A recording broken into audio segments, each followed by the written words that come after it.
I think it's actually kind of a good thing that Gen Z, millennials, Gen X are moving the financial goals of what used to be the pinnacle of owning a home into something with more flexibility, a better lifestyle, which is renting, having the ability to just pick up and move whenever you want to.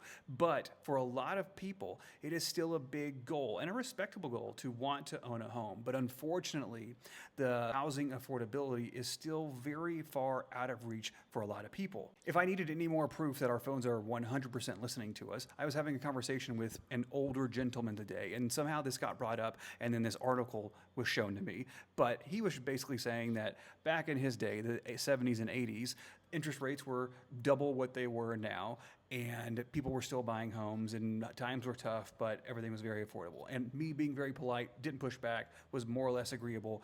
But there's a lot of facts that he's missing, like hard data facts that he's missing. I'm a real estate broker in Texas, but most of the information I was looking up for this video was national data. So in 1980, the average home cost about $61,000. Now, the average income for a household was about $21,000. That means you were basically bringing in somewhere around $1,750 a month. The average interest rate is correct. They were true. It is about 13.7% back in 1980, which seems high when you compare it to our current mortgage rate, which is about 6.5%. To purchase your $61,000 home back in 1980, you would need a down payment of 20% or $12,200. Your monthly payment would be about $570, which is about 33% of your monthly pay. Now compare that to homes today, which on average, depending on your area, are around $400,000. And if you've been shopping for a house anytime soon, you might realize that $400,000 doesn't get you a lot of house, depending on where you are. Today's average salary is about $65,000, or give or take $5,400 a month. Again, I said today's interest rate was about 6.5%, which is half of what it was 40 years ago.